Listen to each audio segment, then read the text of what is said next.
గౌరవ ప్రతిపక్ష నాయకులు జగన్మోహన్ రెడ్డి ఆయన వ్యాఖ్యలు చూస్తే అది మరి ఇటువంటి ఆపత్ సమయంలో ప్రభుత్వానికి ప్రజలకి అండగా ఉండాల్సిన వ్యక్తి చేస్తా ఉన్న వ్యాఖ్యలు చూస్తే అవి చాలా బాధాకరం కలిగిస్తాయి. ఆయన అధికారంలో ఉన్నప్పుడు ఈ రాష్ట్రంలో ఎన్నో తుఫాన్లు వచ్చినాయి, రైతులు వేల ఎకరాల్లో పంట నష్టపోయారు. ఎప్పుడు ఏ రోజు కూడా కాలు పంట చేలో పెట్టని వ్యక్తి ఇవాళ ఎక్కడో బెంగళూరులో ప్యాలెస్ లో కూర్చొని మరి వాళ్ళ పార్టీ యంత్రాంగంతో సమీక్ష జరిపినట్టు.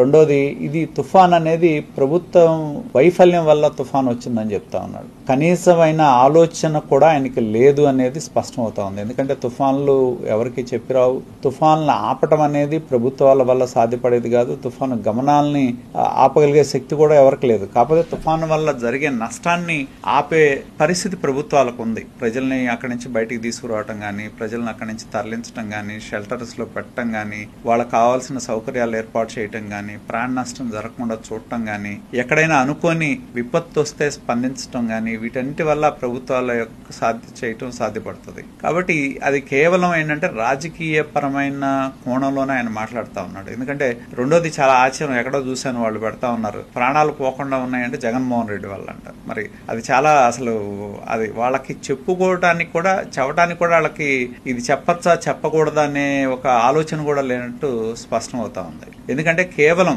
నిరంతరం ఈ ప్రభుత్వం మీద అది ఏదైనా కానివ్వండి ఏదో రకంగా బురద జల్లి రాజకీయ పరమైన ప్రాపకం పొందాలనే ఆలోచన తప్పితే ప్రజలు కష్టాల్లో ఉన్నారు, మన పాత్ర మనం పోషించాలనే విధంగా ప్రతిపక్ష ఆలోచన లేదు అనేది స్పష్టంగా కనపడతా ఉంది. దీన్ని బట్టి చూస్తే తన చేతిలో అధికారంలో ఉన్నప్పుడు ఏ ఒక్కరోజు స్పందించలా, ఏ ఒక్కరోజు పంట చేలోకి వెళ్ళి కూడా పరామర్శం చేయలా. చివరికి చంద్రబాబు నాయుడు గారు ప్రతిపక్ష నాయకుడిగా ఉన్నప్పుడు పంట నష్టపోయిన రైతాంగాన్ని పరామర్శకి పలకరించడానికి వెళ్తే రోడ్డు పక్క ధాన్యాన్ని పోస్తే ఆ ధాన్యాన్ని బలవంతంగా ట్రక్కులోకి ఎక్కించిన పరిస్థితి గత పాలనలో మనం చూడటం జరిగింది.